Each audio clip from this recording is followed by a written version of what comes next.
especial que tiene que ver precisamente con el derecho penal y para eso hemos invitado a un experto en derecho penal, el doctor Mauricio Uribe Ruiz. Es abogado penalista, magíster en derecho penal y también docente universitario en el área de penal. Qué gusto saludarlo, doctor Mauricio Uribe. Pues primero que todo, muchísimas gracias a todos por invitarme, por darme la bienvenida, por estar en su casa, siempre que pueda con el mayor de los gustos y pues cualquier duda que haya o en lo que les pueda colaborar, para eso es que estamos. Y de nuevo reitero mi agradecimiento y la confianza que me tienen por estar acá. Los televidentes están, digamos, muy familiarizados con el derecho penal, precisamente porque es tal vez una de las áreas del derecho más mediática, ¿no? Prácticamente las noticias que nosotros observamos todos los días, de una u otra manera están conectadas a veces con el derecho penal. Eso es muy verdad. ¿Qué pasa? Incluso hay muchas teorías que dicen que el derecho penal es esta rama que une todos los demás aspectos de la sociedad.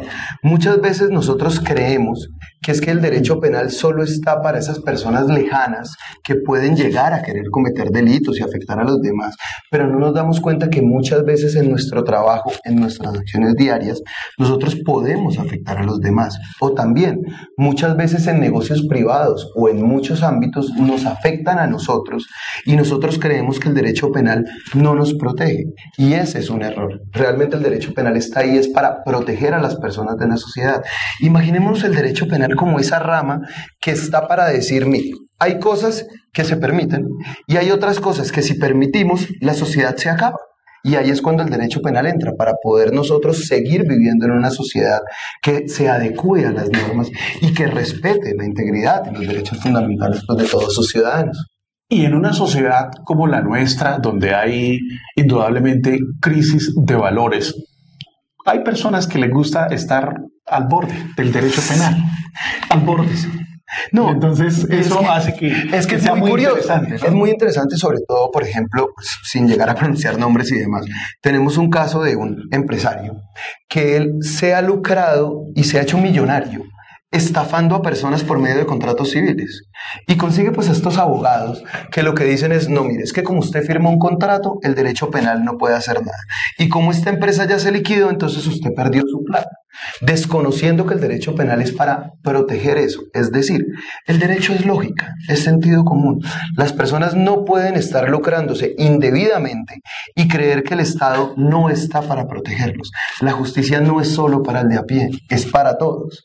Y esas personas que están ahí, pues es cuando uno debe estudiar y debe analizar cómo hacer para buscar una protección en esos temas. Y pues ahí es donde vienen los abogados. Muy bien, entonces los invitamos, amigos televidentes, para que en esta emisión de Abogados en su Casa conozcamos algo más del derecho penal, conozcamos un poco sobre lo que está pasando y también si ustedes tienen inquietudes, preguntas y necesitan nuestra orientación al respecto, por supuesto que pueden dejarnos sus inquietudes a las líneas que aparecen en pantalla o también al Facebook Like. Vamos entonces a nuestra pausa inicial y enseguida entraremos en materia aquí en Abogados en su Casa.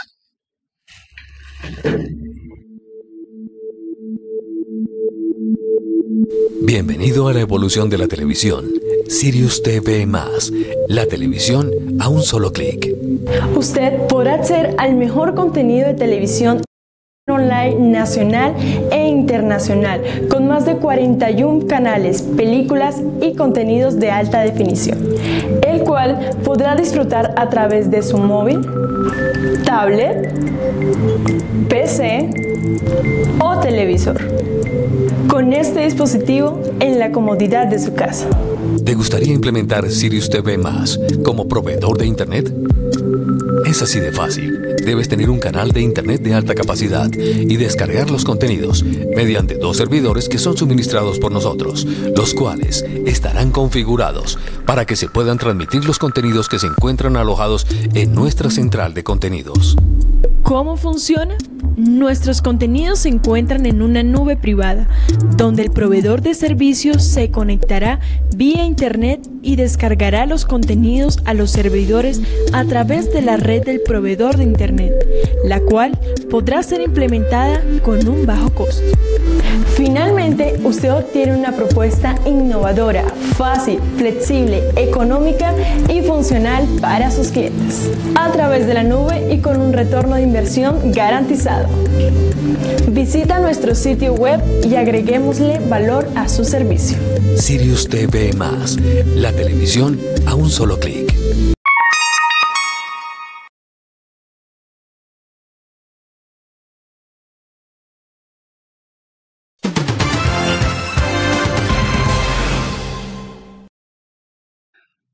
Muy bien, continuamos aquí en Abogados en su Casa. Ya saben, entonces, hoy vamos a estar girando alrededor del derecho penal. Y creo que una pregunta para iniciar este diálogo jurídico tiene que ver con el sistema penal acusatorio. Tiene sus amigos, tiene sus contradictores, ha funcionado, no ha funcionado. Lógicamente hay gran preocupación en los ciudadanos porque tal vez las expectativas que se tenían del sistema penal acusatorio no han dado los resultados esperados. ¿Qué nos dice usted como experto en la materia en relación con este sistema penal que cambió la cultura jurídica penal del país? Pues bueno, sobre ese tema hay que dividirlo en dos partes, que es importante que nosotros la entendamos. La primera parte es en relación con el sistema como tal. Los sistemas, como su nombre lo indica, son simplemente formas de hacer las cosas o de llegar a un punto final, son procedimientos. Y mientras las personas que ejerzan el sistema no se tomen la seriedad, no sean capacitados para hacerlo de una manera adecuada, pues ningún sistema va a poder llegar a funcionar. Nosotros tenemos un inconveniente en este momento y es que si bien hay grandes funcionarios y existen estupendos jueces como fiscales, hay otras personas que realmente se tomaron el sistema como algo olímpico, que era porque la ley cambió, entonces yo cambio. No se tomaron la adecuación o no se tomaron la prevención de capacitarse realmente para él. ¿Y qué actores del sistema? ¿Abogados o estamos hablando del nivel de fiscales como servidores públicos? Estamos hablando de que si bien en Bogotá uno no lo nota mucho porque el nivel de estudios en Bogotá es muy alto, muchas veces en ciudades por fuera de Bogotá o incluso abogados dentro de la misma ciudad de Bogotá, vemos que realmente no se han capacitado para el mismo sistema y lo que hacen es ir a seguir trabajando como lo venían haciendo. Un ejemplo de los abogados es que no tienen conocimiento de cuáles son las etapas y qué se hacen ellas. Entonces esperan, como en el sistema anterior, que hayan pruebas de oficio, que se les den unas etapas diferentes, que el juez haga los interrogatorios, que si bien es algo que no debería suceder, más cuando el sistema está desde 2005, uno en los juzgados todavía ve que esto sucede. Si bien también se puede ver, digamos, en funcionarios, muchas veces pues hay mucho trabajo y muchas cargas, pero también tenemos incluso personas que creen que la oralidad es simplemente ir a leer lo que habían escrito. Sí, lo hemos observado en muchas audiencias, por parte precisamente de jueces de control de garantías y a veces también en la forma como los fiscales actúan. Exacto, y ese es un problema porque eso no es oralidad. La oralidad es una forma de garantizar la inmediación, es una forma de yo poder estar ahí y explicarle al juez y que el juez me vea a mí diciéndole lo que yo considero que es mi verdad, que las pruebas se debatan en tiempo real, no como digamos ocurría en una ley 600 que tenemos un expediente que llevaba 5 años y todo eso era prueba y había una declaración de una persona que nadie conoce, que el juez no ha visto, pero fundamentaba su decisión en eso que era ajeno para los demás. Entonces este nuevo sistema, yo soy uno de los que lo apoya, me gusta el nuevo sistema, me parece que realmente es un avance en la cultura jurídica del país. Pues esto no se va a poder lograr si no nos preparamos para ese sistema. Pero uno observa, por ejemplo, que desde que se empezó, incluso antes de que se implementara el sistema, hubo una gran cantidad de cursos, incluso apoyos por parte de Estados Unidos, la Defensoría del Pueblo, con todo su esquema de defensoría pública, han hecho muchos cursos al respecto. Y uno dice que a esta etapa, a esta altura de la vida, el sistema estaría consolidado para que esa oralidad no fuera de papel, pero me sorprende precisamente eso. Ese sí es el problema, que es que ya va en las personas. Por ejemplo, en otras latitudes, en otros países, cuando cambiaron el sistema, buscando evitar rezagos del sistema anterior, ellos lo que hicieron fue pensionar a todos sus servidores. Y de ahora en adelante empezamos de cero con personas capacitadas para esto. Quiero hacer una aclaración que es importante. Conozco y trabajo diariamente con servidores públicos que son muy buenos, son estupendos, son dedicados. A veces por la cantidad de trabajo uno no puede ver los resultados que uno quisiera, pero realmente son personas comprometidas con la justicia en el país. Lo que pasa es que, como en todas las profesiones, los malos, aunque sean menos, hacen más bulla y más daño que los buenos, que son más. Entonces, tenemos también culpa muchas veces de los usuarios. Tenemos abogados que realmente no cuentan con una preparación, no les interesa una preparación, sino que le interesan, como su nombre lo dice, sacarle la plata al cliente. Entonces llegan, proponen cualquier valor, el cliente pues interesado en una necesidad lo paga, y lo que vemos es que el sistema no lo conocen, sino que simplemente van a actuar. Frente a lo que tú nos decías de los cursos y las capacitaciones, es lo mismo que muchas veces pasa en la academia.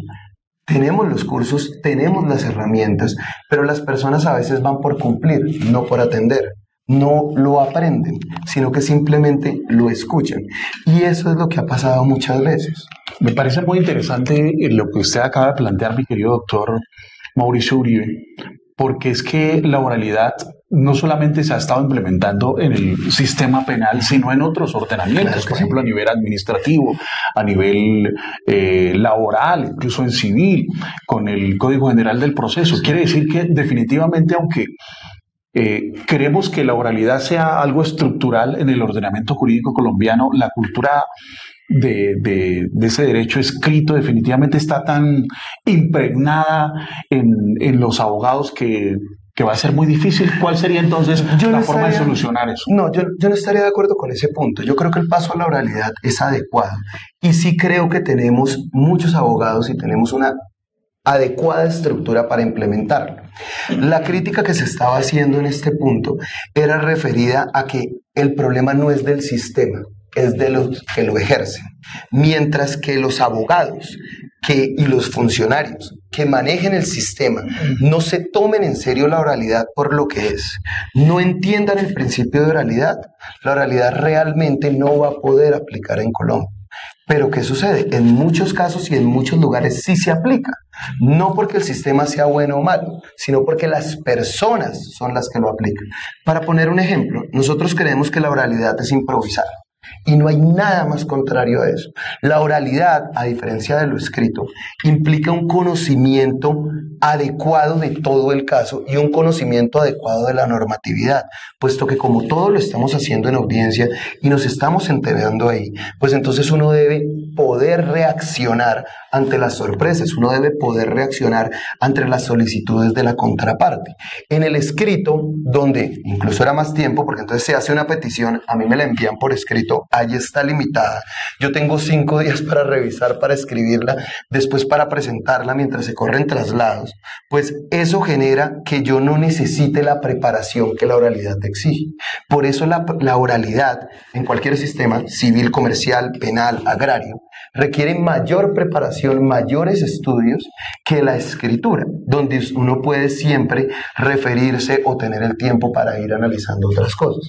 Yo sí considero que tenemos la plataforma tecnológica para lograrlo, considero que tenemos a los profesionales para hacerlo, pero hasta que todos no entremos en el sistema, entendiendo que la oralidad no es improvisación, hasta que todos no estudiemos el sistema porque nos gusta, y no tomemos simplemente la palabra abogado como una carrera más, que es que no tenía nada mejor que hacer porque no sabía los números, esto no va a funcionar. Incluso, y pues para cerrar de pronto la respuesta, una persona, un jefe que yo tuve, él una vez me dijo: Mauricio, ¿usted sabe qué quiere decir la palabra abogado? Le decía: no tengo ni idea. Me dice: mire, abogado viene de advocatus, que es una persona que se le llama en extrema urgencia o peligro. O sea, hace el ejemplo de la persona que está en la playa ahogándose y está gritando por alguien que abogue, que lo salve, que lo ayude. Hasta que nosotros no entendamos que esta es nuestra profesión, que nosotros somos talanqueras ante la arbitrariedad y nos tomemos ese trabajo en serio, pues ningún sistema va a servir. Como, digamos, el problema del sistema, de acuerdo al argumento que usted nos plantea, es el elemento humano. Sí. Y hay que reconocer que en el proceso de formación y de preparación de ese elemento humano, específicamente para el caso de la oralidad en el sistema penal, hay una participación de las universidades. Claro. ¿Cómo, digamos, analiza usted ese proceso de formación y de participación de las universidades en que esa oralidad precisamente sea cierta? Por ejemplo, cuando empezó el sistema penal acusatorio en Colombia y empezamos a intentar introducirnos en la cultura de la oralidad, las universidades tuvieron un gran problema donde confundieron la oralidad con el teatro.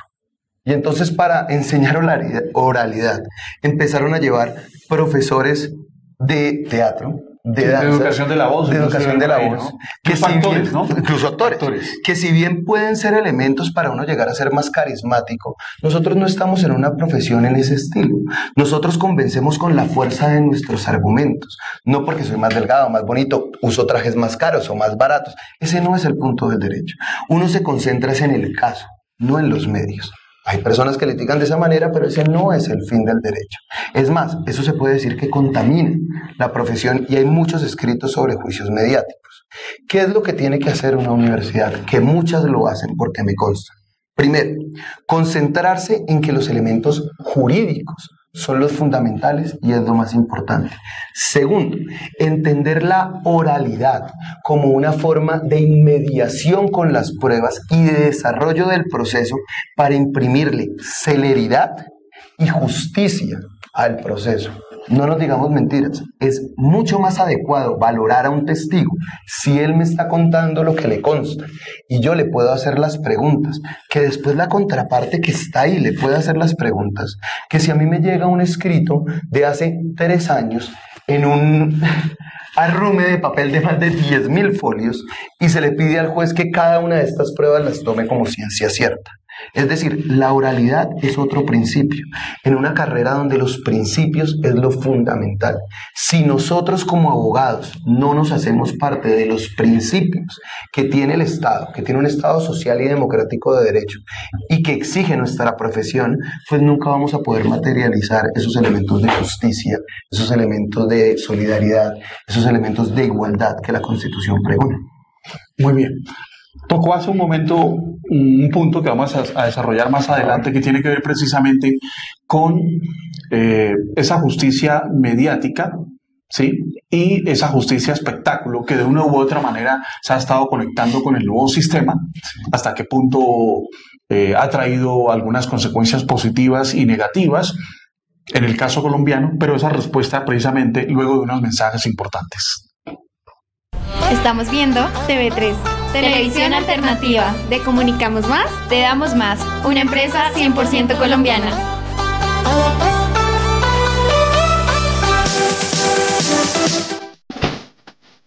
Estás viendo TV3, Televisión Alternativa para Colombia.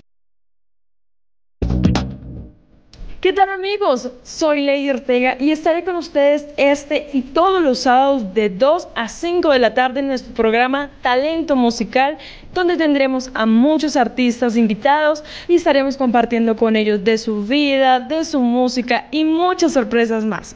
Así que no se lo pierdan por nuestro canal TV3 de Comunicamos Más, te damos más. Recordemos que es una empresa 100% colombiana.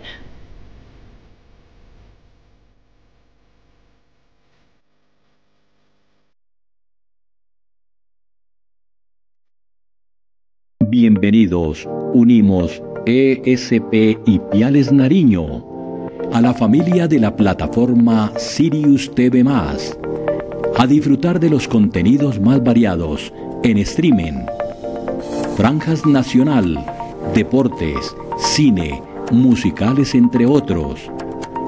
TV3, Televisión Alternativa para Colombia y el mundo.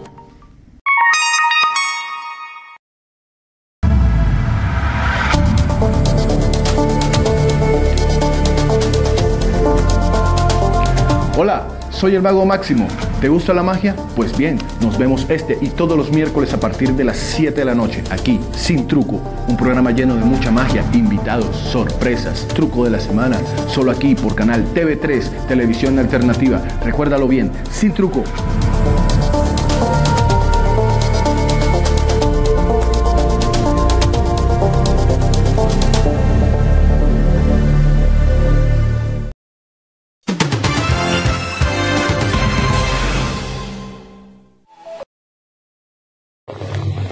Muy bien, muchas gracias a la gente que se está conectando a través de este Facebook Live, que están haciendo sus preguntas y que tienen inquietudes. Bueno, teníamos una pregunta antes de ir a unos mensajes importantes. ¿Qué nos puede responder entonces en relación con ese cambio que de todas maneras los colombianos lo han visto en cuanto a la actitud de la Fiscalía General de la Nación en algunos procesos, lo que algunos llaman la justicia de espectáculo, y ese cambio que se ha dado, digamos, en la participación de los medios de comunicación en los procesos judiciales de carácter penal?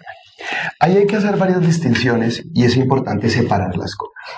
Vamos a hablar primero de lo que podemos denominar la publicidad de la justicia, o de el elemento de publicidad que debe tener, y es importante que lo tenga, porque además es una garantía para todos los ciudadanos. Y otra cosa diferente es esta justicia de Hollywood, sí, que algunos abogados utilizan para avanzar en sus procesos, e incluso alimentarse del dolor y avanzar en su carrera con medios y con publicidad, por decirlo de alguna manera. Primero, es claro que la Fiscalía General de la Nación está haciendo una labor muy importante para el Estado Social y Democrático de Derecho. La pena, las sanciones, tienen funciones, y esas funciones el pueblo, el público, merece saberlas. No solo porque así se reafirma nuestra confianza en el ordenamiento jurídico, sabiendo que las normas se aplican, sino también porque de esta manera nosotros podemos garantizar que al las penas ser públicas, contra mí no se van a cometer arbitrariedades. No hay nada más peligroso que juicios secretos, pruebas desconocidas, decisiones sin motivación.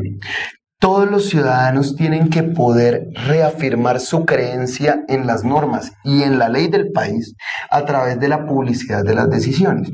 Y también es un mensaje adecuado para la sociedad cuando nosotros les estamos diciendo, mire, estos son los resultados, la criminalidad ha disminuido. Eso es una cosa, pero es que hay que tener mucho cuidado, porque es que esa herramienta es peligrosa, porque esa herramienta utilizada de una manera inadecuada puede generar cosas como la pena del banquillo, que es personas que gozan de presunción de inocencia, sí, que nunca han cometido un delito. Lo que uno observa es que se ha perdido esa presunción de inocencia. Uno observa a la misma fiscalía, uno a veces lo puede entender de los medios de comunicación, pero de la fiscalía. Pero de la fiscalía que uno observa donde prácticamente ya presentan a una persona que acaban de iniciar la indagación. Sí. Es decir, recordemos, el proceso penal no crea responsables. El proceso penal los descubre. Es decir, yo indago, investigo y juzgo para descubrir al responsable. No lo creo desde el inicio como una película. Por eso es que si bien es necesario el trabajo de socialización de la información y de la labor de las entidades públicas, tiene que hacerse con respeto y con responsabilidad de las personas. Y ahí es donde va precisamente mi pregunta. O sea, ¿cómo no cruzar la frontera de romper esa presunción de inocencia y hacer precisamente ese trabajo de publicidad, que es importante hacerlo, pero respetando precisamente esa presunción de inocencia que tiene esa persona? Es duro, pero todos los funcionarios que están en el sistema tienen que poner de su parte para hacerlo.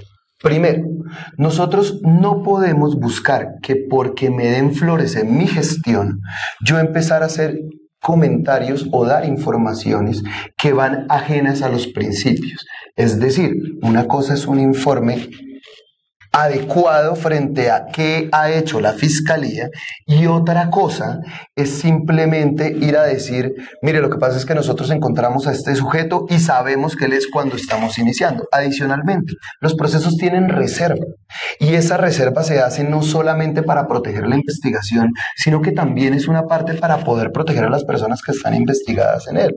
En consecuencia, si bien la Fiscalía tiene la labor de informar, también tiene un deber de guardar su información de una manera adecuada, no filtrarlo a medios. Que es cuando viene de la permanente. mano. O sea, la filtración a los medios es permanente. Claro. Incluso lo hacen de una manera casi que descarada. Y eso es cuando viene de la mano cuando hablamos de los juicios de Hollywood, que es la segunda parte. Porque es que entonces ahora tenemos abogados que ya no litigan en los tribunales, sino que litigan en los noticieros. Sí, y uno observa algunos abogados penalistas que parecen más como estrellas de del mundo del espectáculo, lo cual lleva a lo mismo. Alguien por ahí de la farsándula. Lo cual lleva a lo mismo. Si yo no voy a litigar en los juzgados, si yo no voy a litigar con pruebas y yo no voy a litigar con elementos de juicio, sino que voy a litigar en medios con mi carisma, pues es que no es que quiera, es que me toca. Porque ese es mi target. Yo lo que quiero es que la sociedad se escandalice para que quien conozca del proceso diga, no, mire, es que yo escuché por este lado y ahora yo cómo le respondo a la sociedad si fallo de otra manera, olvidándonos que el fallo viene del proceso y de las pruebas en el proceso, no de lo que digan los medios. Porque es que los medios pueden tener unos elementos, pero esos elementos pueden estar viciados, pueden ser ilegales, pueden no haberse introducido en el proceso y en consecuencia el juez no tiene ni por qué conocerlos ni por qué fallar en relación con eso. Pero entonces, ¿qué es lo que sucede? Muchas veces la fiscalía lo hace es en respuesta a esas filtraciones o esas mentiras que se dan. Muchas veces la fiscalía también ha cometido errores de pronto para salvar su imagen, de pronto con fines diferentes. Eso es lo que hay que controlar y eso es lo que hay que mediar. Y Colombia tiene una forma de mediarlo y controlarlo. Hay casos, los conozco, donde los jueces incluso le han impuesto sanciones a los abogados por estar dando comunicados de prensa inadecuados dentro del proceso y los han privado de la libertad 5, 3 días, 4 días como sanción por haber hecho eso. También hay sanciones o procesos que se investigan por filtrar información. Ese es el punto. Es decir, claro que es una herramienta importante y claro que la merecemos. ¿Se pueden extralimitar? Por supuesto. Y cuando se extralimitan es que todos los funcionarios y todos los abogados tienen que poner de su parte para evitar ese asunto. También viene otra cosa. A mí no me parece que sea adecuado litigar en los medios, porque es que en los medios no se llevan las pruebas y eso después le va a generar un problema al cliente. Muchos de estos abogados ya cuando los clientes los buscan saben que no genera una buena imagen su representación por cómo se ha actuado. Entonces es algo que hay que tener muy presente y hay que tener mucho cuidado. Tengo la siguiente inquietud porque pues todos sabemos que esta oralidad viene de los sistemas anglosajones y concretamente en el caso nuestro pues muy de la influencia de Estados Unidos. En Estados Unidos, no sé, desde su conocimiento como experto en derecho penal, están todos los días los fiscales en los medios de comunicación hablando de las investigaciones que están realizando, de la forma como va el proceso y los abogados, como observa uno aquí en Colombia. Es decir, ¿qué es lo que pasa? Cuando uno mira los sistemas, uno tiene que mirar los principios. Y Estados Unidos, si bien tiene un sistema muy similar, desde sus principios e instituciones jurídicas es muy diverso. Por ejemplo, estándar de la prueba, sistema probatorio y los principios que imbuyen el proceso penal. Ustedes saben que nosotros tenemos una, por decirlo así, una influencia alemana muy fuerte en toda la parte dogmática, pero una influencia anglosajona en toda la parte procesal. Ahora, en Estados Unidos recordemos que hay jurados. Y los jurados tienen una prohibición de hablar sobre ese caso o de incluso ver medios sobre ese caso. Figura que está acá en el papel, ¿no? Figura que está acá en el papel, pero no se ha aplicado. O sea, es decir, no es que esté acá en el papel. La Constitución la permite, pero el legislador decidió, porque es que también hay otro detalle. En Estados Unidos ellos tienen algo que se llama íntima convicción, lo cual es adecuado incluso con una posición democrática, porque recordemos que ellos eligen a sus jueces democráticamente. Nosotros, en cambio, tenemos un estándar que se llama la sana crítica, donde nosotros tenemos que fundamentar nuestra decisión y motivarla en razón de la valoración probatoria que se hace de los elementos expuestos en juicio. En Estados Unidos, estos 12 jurados, en los procesos que hay jurado, simplemente dicen culpable o inocente. No tienen que exponer por qué. Hay una película muy buena de eso, te la recomiendo, 12 hombres en pugna. Y en Colombia, en cambio, el juez no puede hacer eso. El juez da el sentido del fallo y tiene que explicar cómo valoró cada una de las pruebas, por qué consideró que las pruebas le decían eso y cómo esas pruebas en conjunto le dieron la decisión absolutoria o condenatoria para materia penal. Eso hace que a nosotros no nos deba importar si el fiscal sale en los medios todos los días o no, porque es que el juez no puede argumentar en su decisión que es que vio en televisión que el fiscal dijo de más. ¿Cómo lo decimos? No, pero lo decía desde el punto de vista de esa presunción de inocencia de la cual goza el ellos investigado, tienen, es decir, los fiscales pueden hablar sobre sus casos, pero hay unas también limitaciones y prohibiciones. Así como acá uno ve que muchos abogados salen y hablan sobre su caso y dan comentarios, sin embargo, uno realmente le recomienda al cliente no hacer eso. Hay otros abogados que litigan diferentes o son estilos muy respetables. Y los fiscales también. Allá también se pueden imponer sanciones por esa situación. Pero entonces, ¿qué es lo que sucede? Lo que hablábamos. El problema no es que haya publicidad. Es cuando esa publicidad se extralimita. Entonces, cada sistema tiene sus propios controles. Por ejemplo, en Estados Unidos, ni un fiscal, ni un defensor, ni nadie se le puede acercar a sus jurados para hablarles del caso, ya que eso puede incluso anular el proceso. Nosotros en Colombia, pues tenemos a un juez educado, abogado como mínimo, que toma la decisión con su valoración. Es decir, no puedo decirte es que se prohíbe absolutamente todo comentario. Sí hay etapas donde ya se les prohíbe hablar del tema. Sí hay momentos donde ya ellos no pueden dar declaraciones. Y hay otros momentos donde sí pueden explayarse en todo lo que gustan. Pero eso depende del momento procesal. O sea, sí lo pueden hacer, pero con ciertas limitaciones. Y así como acá hay controles. Muy bien, interesante todo esto que estamos hablando. Ya saben ustedes que pueden escribirnos. Muchas gracias a la gente que está conectada a través de Facebook Live. En un momento vamos con algunas de las inquietudes que nos plantean nuestros amigos televidentes. Una pausa y continuamos en Abogados en su Casa, aquí en el canal TV3. En TV3, Ronda La Tuna, un programa cultural con lo mejor de la música y el arte de la tunería. Mocita, dame el clavel, dame el clavel. Historia, tradición y la mejor música de España y América.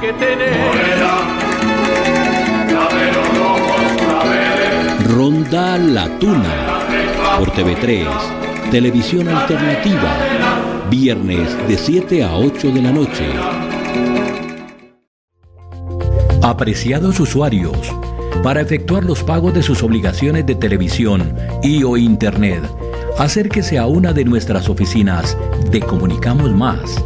Bonanza, calle 75, 70D05. Bellavista, carrera 69, 70A11. J. Vargas, avenida calle 68, 6077, local 2. San Fernando, calle 76, 6330. Y en Suba, Turingia, carrera 103F, número 151B11, casa 1. Evítese reportes a las centrales de riesgos por mora en el pago de sus servicios. Comunicamos Más, te damos más. Ahora, por TV3, Magazine Musical, Talento y Fama. Este y todos los martes, de 3 a 4 de la tarde. La vitrina de las estrellas, la música y la farándula, con invitados especiales. Y tus artistas favoritos. Presenta Henry Camero Rodríguez. Talento y Fama. Por TV3, Televisión Alternativa, canal de Comunicamos Más, empresa 100% colombiana.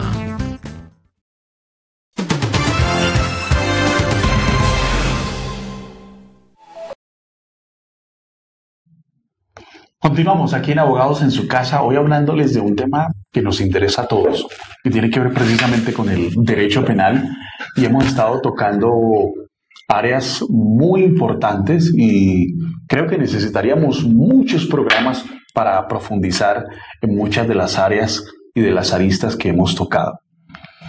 Hay una inquietud que nos plantean precisamente nuestros amigos televidentes y tiene que ver con el papel que juegan los medios de comunicación, porque lo hemos estado analizando desde la perspectiva del fiscal, desde la perspectiva del abogado, pero también lo que se observa es que específicamente algunos medios de comunicación que tienen gran influencia en el país, en un mismo día a una persona le pueden realizar todo el proceso de indagación, investigación, formulan imputación, formulan acusación y una vez condenan. Sí, el la mismo verdad, día. sí.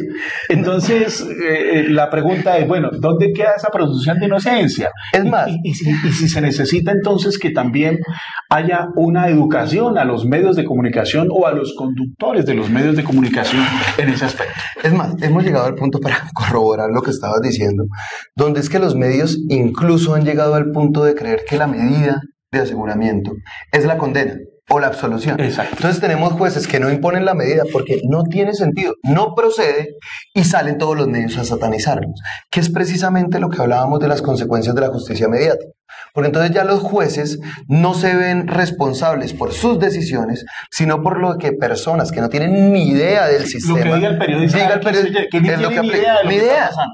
Ahora, ese es el detalle. No, y la otra cosa, es la cantidad de comentaristas jurídicos, de periodistas que no tienen ni idea de cómo es las etapas del proceso penal y satanizan a un juez porque adoptó X o Y. O a un fiscal o a la víctima, y ese también es un problema. O sea, tratémoslo por partes. Vamos a la primera parte, que es lo referente a los periodistas. Es importante aclarar que uno ve muchas veces, digamos, en cadenas radiales, como ellos mismos dicen, no, es que aquí se acaba de comunicar una persona conmigo y me acaba de explicar qué delito es este. Venga, ¿quién se comunicó con usted? ¿Quién fue la persona que le mandó ese Twitter? ¿Y cuáles son sus credenciales para poder dar una opinión? Y volvemos, donde no ha mirado las pruebas, no ha analizado el proceso, no se sabe nada, pero ellos ya son expertos juzgando desde el primer momento. Eso es horrible. Ahora, yo respeto mucho a los periodistas, realmente tienen una labor muy importante. Y hay que respetar la libertad de expresión, toda la libertad de Pero el detalle aquí, ¿cuál es? Si yo soy periodista en un tema, es porque me especializo y conozco de ese tema. Nosotros aquí, en cambio, tenemos muchas personas que pasan de presentar farándula, con todo respeto, sin ningún conocimiento jurídico, a hablar de procesos jurídicos. No, si uno va a hacer una nota o va a hacer una intervención, y ahora si va a dar una opinión, uno tiene que saber del tema que está opinando. Si no, por lo menos limítese a decir los hechos. Pero es que ni una ni la otra. No, y como hay libertad de opinión.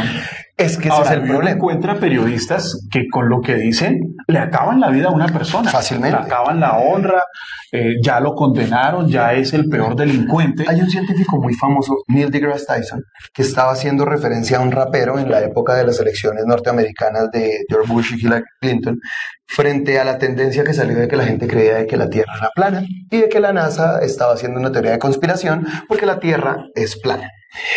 Él lo que decía en su nota era diciendo, mire, hay libertad de opinión y de expresión, y usted puede decir y pensar lo que usted quiera, pero si usted es una persona famosa y usted tiene seguidores y usted puede incluso, haciendo referencia a la candidatura, llegar a ser presidente, usted tiene una responsabilidad, y cada cosa que usted diga sin conocimiento y sin fundamento es un peligro para la salud, para la seguridad y para la estabilidad del Estado como tal. Ahora, nosotros tenemos estas mismas personas juzgando a gente que nunca han visto, de hechos que no conocen y de elementos que no se saben, atacándolos, destruyendo tanto a procesados como a abogados, como a fiscales, como a jueces. A todo el mundo. A todo el mundo, sin importarles nada. Pero me parece que lo más grave es que incluso muchas veces cuando hasta se acude a la acción de tutela para protegerse de ese tipo de situaciones, los mismos jueces, precisamente amparados en la libertad de expresión, en la libertad de opinión, en la libertad de prensa, que hay que proteger, no pasa absolutamente nada con estos personajes. El detalle aquí, ¿cuál es? Ahí ya nos estamos saliendo para otra parte. Es lo referente a la decisión judicial y a los medios. Frente a los medios, claro que necesitan una educación. A mí me encantan los memes, no sé si estás familiarizado, los amo todos, son chistosísimos. Estos últimos nuevos de las banderitas me parecen un hit.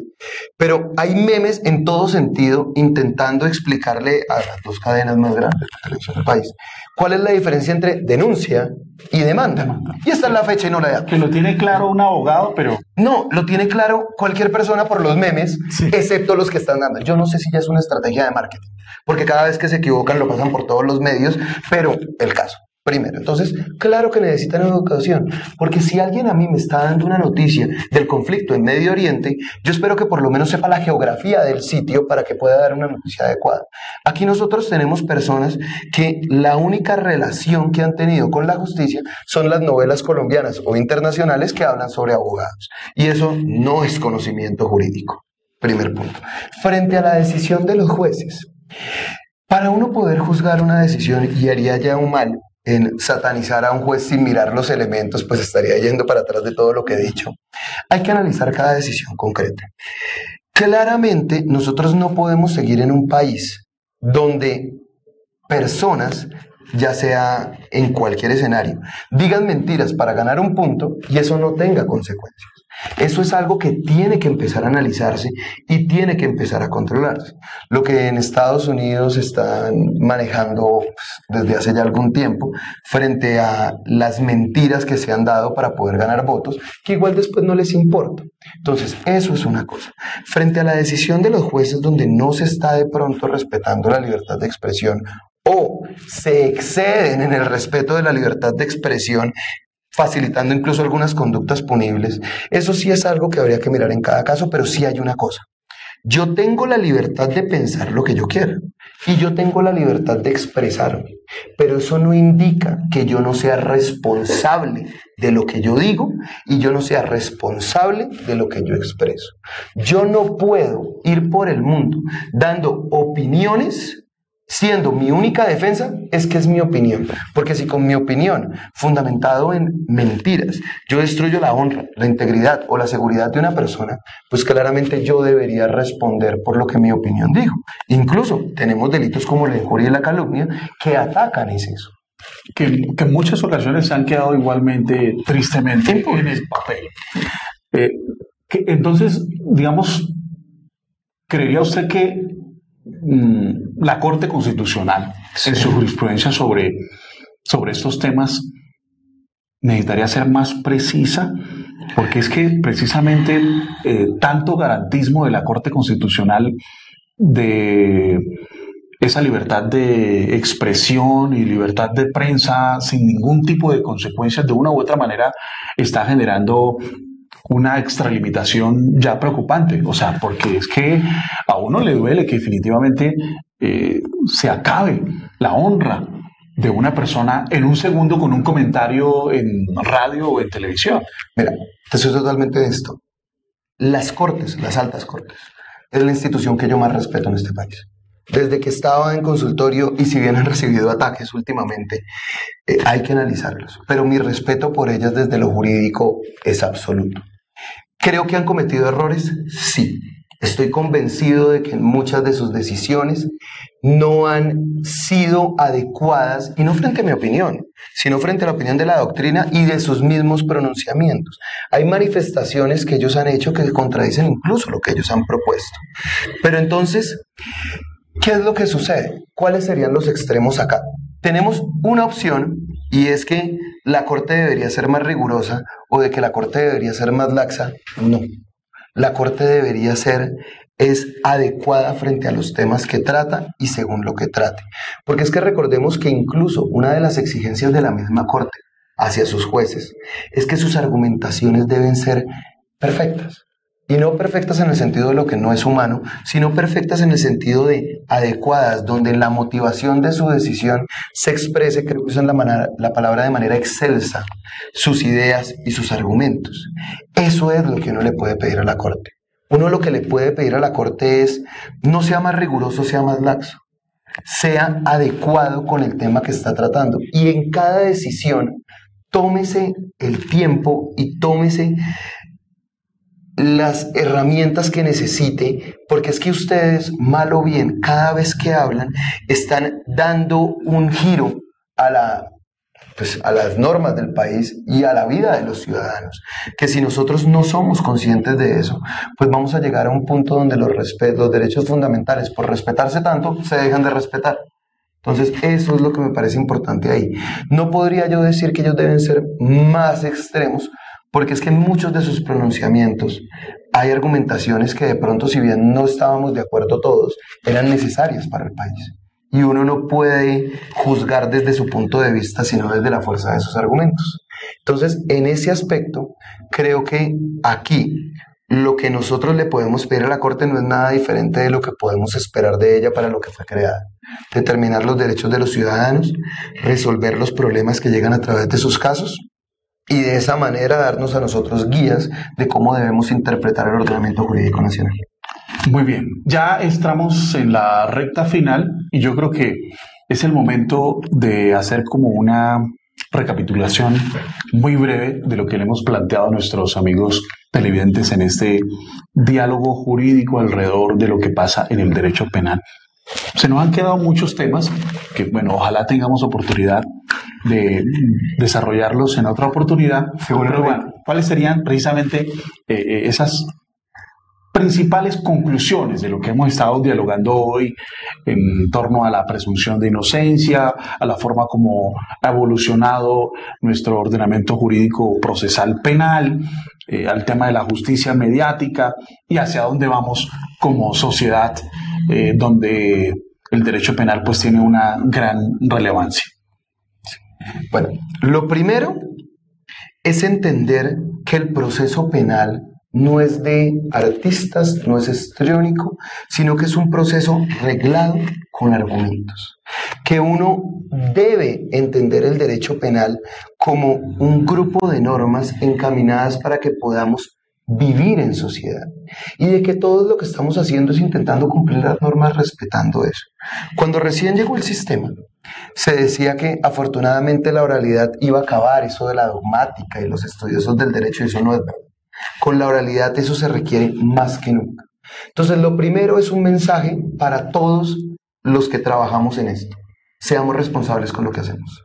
Esto es algo muy serio y esto es algo con lo que la vida de las personas se ve afectada, en su libertad, en sus bienes, en su familia, en todos los elementos. Entonces, eso es lo primero. Lo segundo, nosotros no podemos ir juzgando a personas según si lo conozco o no lo conozco, me conviene o no lo conviene. Hay leyes y las leyes deben ser para todos. Cuando nosotros nos tomamos la seriedad de hacer las cosas bien, eso se puede ver manifestado. Pero cuando nosotros vamos de aquí para allá, según opiniones del corazón o según lo que los medios digan, pues ahí es cuando los problemas inician.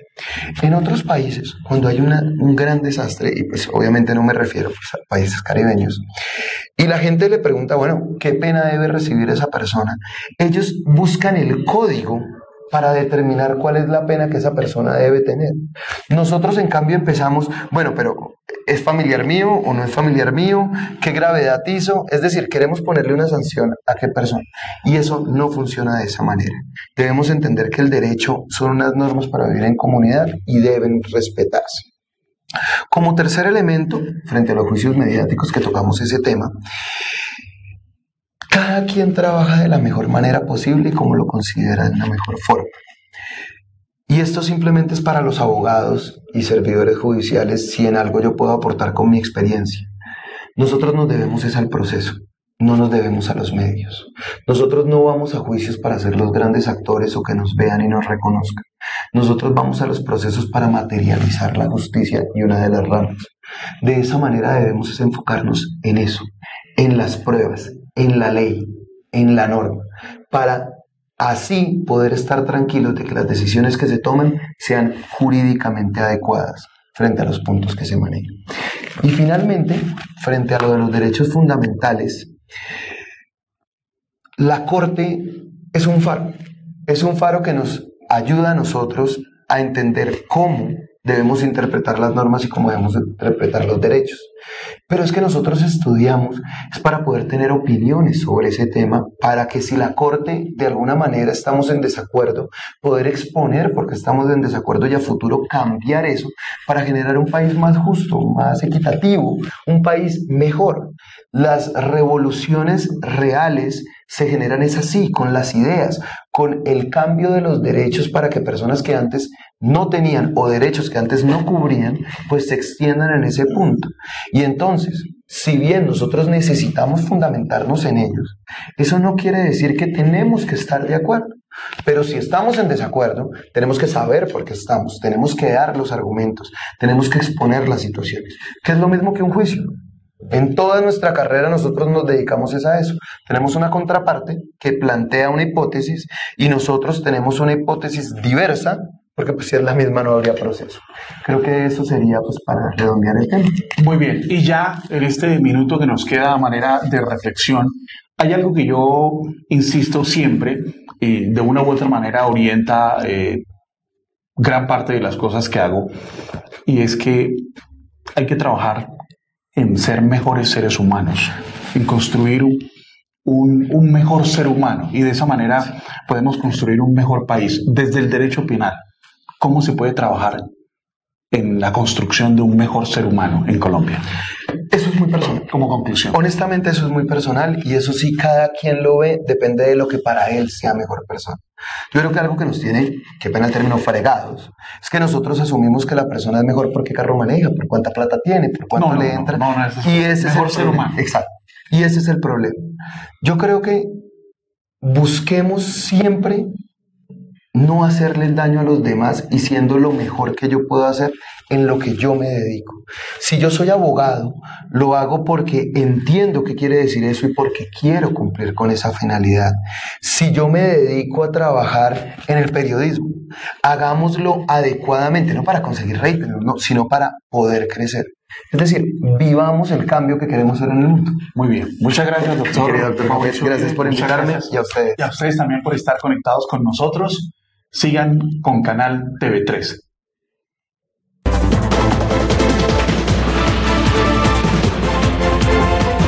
Abogados en su casa. Programa social. Director Álvaro Villa García. Familia maravillosa del Canal TV.